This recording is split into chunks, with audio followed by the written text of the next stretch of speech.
It was, everyone agreed, fanning themselves outside the store or passing in the shade of the eucalyptus trees, unseasonably warm for September.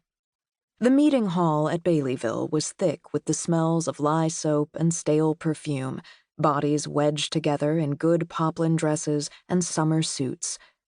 The heat had permeated even the clapboard walls so that the wood creaked and sighed in protest. Pressed tight behind Bennett as he shuffled his way along the row of packed seats, apologizing as each person rose from their chair with a barely suppressed sigh, Alice swore that she felt the warmth of each body leach into her own as it leaned backward to let them pass. So sorry, so sorry. Bennett finally reached 2 empty seats, and Alice, her cheeks glowing with embarrassment, sat down, ignoring the sideways glances of the people around them. Bennett looked down at his lapel, brushing at non-existent lint, then spotted her skirt. "You didn't change?" he murmured. "You said we were late." "I didn't mean for you to come out with your house clothes on." She had been trying to make cottage pie, to encourage Annie to put something other than Southern food on the table. But the potatoes had gone green, she hadn't been able to gauge the heat of the range, and the grease had spattered all over her when she dropped the meat onto the griddle. And when Bennett came in looking for her, she had, of course, lost track of time. He could not for the life of him see why she wouldn't just leave culinary matters to the housekeeper when an important meeting was about to take place. Alice placed her hand over the largest grease mark on her skirt and resolved to keep it there for the next hour. Because it would be an hour. Or 2. Or, Lord help her, 3. Church and meetings. Meetings and church. Sometimes Alice Van Cleve felt as if she had merely swapped one tedious daily pastime for another. That very morning in church, Pastor McIntosh had spent almost 2 hours declaiming the sinners who were apparently plotting ungodly dominance around the little town, and was now fanning himself and looking disturbingly ready to speak again. "Put your shoes back on," Bennett murmured. "Someone might see you."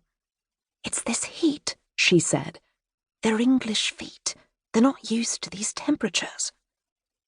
She felt, rather than saw, her husband's weary disapproval.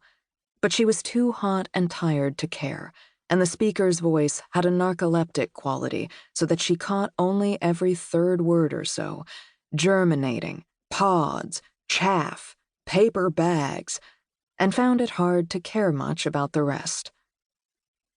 Married life, she had been told, would be an adventure.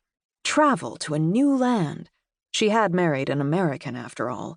New food, a new culture, new experiences. She had pictured herself in New York, neat in a 2-piece suit in bustling restaurants and on crowded sidewalks. She would write home, boasting of her new experiences. "Oh, Alice Wright. Wasn't she the one who married the gorgeous American? Yes, I had a postcard from her. She was at the Metropolitan Opera or Carnegie Hall." Nobody had warned that it would involve so much small talk over good china with elderly aunts, so much pointless mending and quilting, or, even worse, so many deathly dull sermons. Endless, decades-long sermons and meetings.